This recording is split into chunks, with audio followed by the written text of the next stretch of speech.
Our two fighters, our gladiators, fighting for tournament life from NA. It's AREA77 on the blue side, facing off against a super fam, ONIC PH on the red side. Man, these last picks coming in from Super Friends. Such interesting choices all the time. They always make sense. It felt like they had much more room to ban out other heroes too, because since AREA77 already revealed the Farsa, they didn't have to take out the Valentina and whatnot, so it was an easy option for ONIC PH here. But then again, let's see how they play this out. Seems like the plan is to still go in aggressively, potentially get the first blood, and they will. How fortunate is it that they actually get Shiro even? A pretty bad mistake. Honestly, I didn't think it was going to get punished this hard, because you see the initial tap the blade surge into the wall. He wanted to go over the wall to get right on top of the Litho Wanderer as it spawned. Had he gotten that, he would have more than enough time to not only take the Litho, but go to his purple buff. But the cooldowns, right? They're still pretty long in the earlier stages of the game. Just a nice chain of CC from Super Friends and Brusco. Yeah, and also interesting, somehow Shiro still able to catch up. Also stole away that gold crab away. They find a way to deal with Brusco as well. So they even out the kill score, and they might actually try to go for King Kong. What? Maybe not the best decision, especially as you're trying to catch up. So that just hands over 2 kills in the early game for King Kong. That was quite the mistake. I'm not sure, because he knew what the jungle pathing was. He shows up by Litho Wanderer, knows that he doesn't have his orange buff, therefore it should still be up. Gets into the fight, they do make the initial play on towards Brusco's side, but then why go further than that? Why go make your way towards Beetle's side? And you know that you're low. You literally handed over the information, and now Ureshi gets handed over to ONIC PH as well. Ghostburster's already committed. Joy Bodge, will he still try to attempt to scout, though? I don't think at this point AREA77 should actually try to contest for anything, and just as they still want to farm, Shiro gets denied of that. King Kong's the only one who worked on the objective. There's the Curse of the Crow, however. Super Friends dodging all those feathered airstrikes, still survives, also dodges the falling Star Moon. AREA77 doesn't get to punish them at all. AREA77 need to take a deep breath right now, because they're playing a little nervous, right? They're making these desperate moves when honestly it's not a desperate situation within the game. I understand the elimination is on the line here, but if they don't recollect themselves, these mechanical mistakes, ONIC PH will start disrespecting you. We need to see you hold your ground like you did in game number 1. Okay, Joy Bodge. Do they have the damage to deal with him? King Kong catches up Mountain Shocker into Joy Bodge. Will actually get to punish, not even punish, just clearly take him down. Shiro gets chased by Super Friends. AOG committed by Brusco. They're forcing the fight right here. There goes the Netherrealm as well, surviving, or allowing them to survive. Things are not looking too good. It's already a 6-1 kill score. Hunter, please, we need you to land these shots. He's trying to be... Oh, wait, no! Ureshi finds a play of his own, but it did come at the cost of his flicker. If he manages to walk it, it'll be great, but no.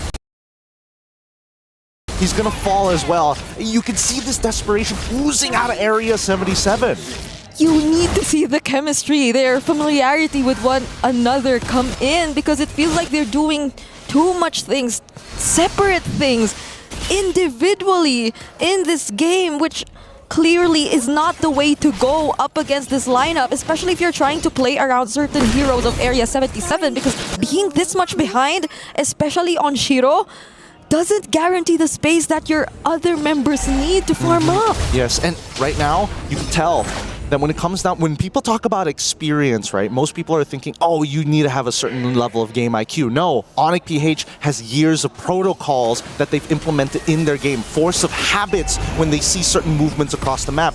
When you see someone like Ureshi walks up, guess who's there? Kirk, keeping an eye on it. And with that being said, their numbers advantage can pinch them whenever they want to. With the lead that they have, they're forcing it. Dark Wave and Infernal Pursuits into the AOG.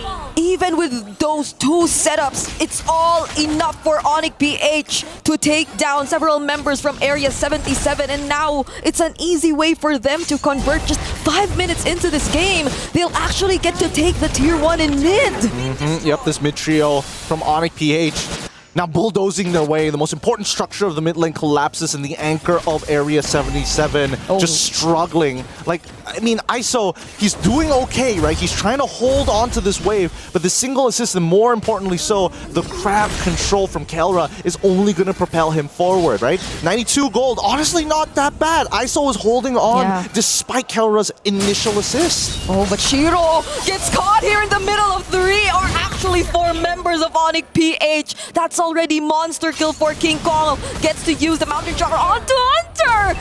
And with the AOG, they don't get to catch Joy Bodge, but still, those are 2 crucial members from Area 77 already. The one thing that you should never give ONIC PH, it's tempo. They've got not only a decent lead on their side that we've seen a lot of teams recover from, even at the top of their game, but tempo is too powerful. That's Kirk dealing with 2 members all by himself. And with that little help he got from Super Friends, they got to kill ISO for the first time. So all members of Area 77, they're clearly struggling at this point in time. Any play that they make is going to get disengaged. They need to understand how this composition works from the side of ONIC PH. They're getting bulldozed through because they don't have the right abilities at the right times. Not to mention, not even the items, right? So it feels hopeless. The only ways we see ONIC PH actually dropping the ball mainly comes from Brusco. His AOG is a game changer right now. Great disengage, but more importantly, it forces Area 77 to use a battle spell if they are caught out in the open. We need to start with that. Punish Brusco. Get that AOG out of the way, and then be patient if ONIC PH makes a mistake. And that might just be the way they're planning to go. And their first step is to maybe avoid the fights for now, as they look for the trades on the opposite sides of the map. But will ONIC PH actually let you avoid these fights? Kirk will try to chase down Shiro, forced to use the Retribution. AOG gets dodged, but he won't get to judge the Infernal Pursuits. And they finally deal with him once again for the 6th time in this game. Honestly, it's not too bad because there's no jungle camps that Shiro could have. Not that bad, and dying for a 6th time at this point really isn't much goal to the side of ONIC PH. They can kill him another 4 more times, and then yes, we have the Diggy, good old Diggy feeding strap, but even so, he's basically pretty worthless. Yeah, Ureshi's gonna try his very best to escape this chase from ONIC PH. Fortunately, has the mobility as an Esmeralda and the Flicker to keep him safe. But that doesn't change the fact that he'll get to find King Kong in the mid lane, and King Kong's the one who has enough damage to actually deal with him there. They've already taken down Ureshi here. ONIC PH, they want anybody other than Shiro right now. Shiro just doesn't give them enough gold. It's not worth the time. They've already taken 1 off of ISO. They've taken 1 off of Ureshi at this point. Sorry, 3 off of Ureshi. They just need to get these holy shields down. If they're able to crack these holy shields early on, this Lord could be devastating for ONIC PH. They have a 6.4k lead with the majority of their carries already moving to their 3rd item. Yeah, that's already Blade of Despair that you can see. Oh, doesn't even get to use the ejector. He's just cancelled by the Dark Wave as well. Feathered Airstrike doesn't deal enough damage either towards the members of ONIC PH. So they're not gonna force a fight. Look at King Kong just working on other things across the map. ISO tries to fight against him, but that might not be the right choice. Just look at the damage coming in from this 904 Yi Sun Shin. 3 empowered auto attacks is all he needs to take out ISO. There's really no counterplay to that. And for now, Shiro, understanding his role, hey, if there's anything I need to do, it's to push these towers. The holy shielding from the side of Area 77 starts to collapse, and that's perfect for ONIC PH. They're setting up this lore. They don't care. Take the Econ turrets on the tier 2s. Yes, they're not buffed up anymore, and they'll take a little bit shorter to break down, but when this lord falls into the hands of ONIC PH, they're going to look to end. Yeah, these are things that ONIC PH just willingly chose to let go of. They just allowed Shiro to take those turrets, to take the orange buff. It's not like they don't have any information whatsoever that he's doing that anyway. And now they assign Kirk to go for the chase. He might just deny Shiro of his path to getting back to his base, but at least for now, Area 77, they definitely have to find a way to defend and deal with this upcoming siege.